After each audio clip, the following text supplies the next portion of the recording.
Asyhadu an la ilaha illallah. Ikuti dalam hati, ya Allah. Aku bersaksi, aku menerima. Tiada yang berhak disembah kecuali Allah.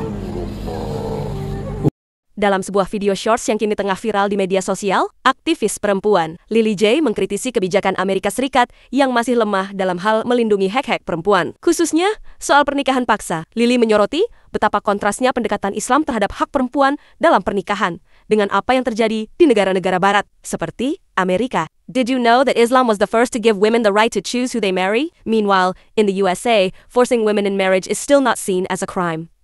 How does that work? Kata Lily J.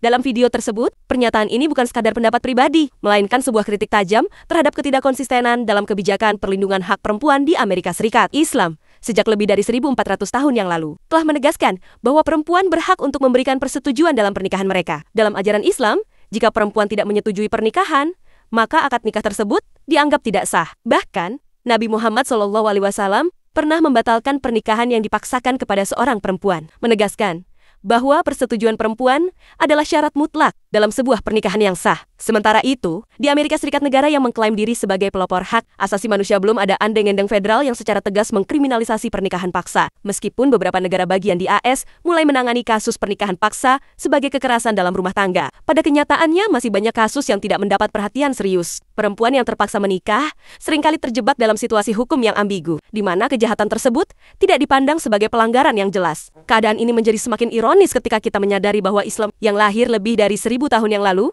telah memberikan perlindungan hak-hak dasar perempuan dalam hal pernikahan. Sementara banyak negara barat, termasuk Amerika, baru mulai mengakui pentingnya hak perempuan untuk memilih pasangan hidup mereka. Lily J.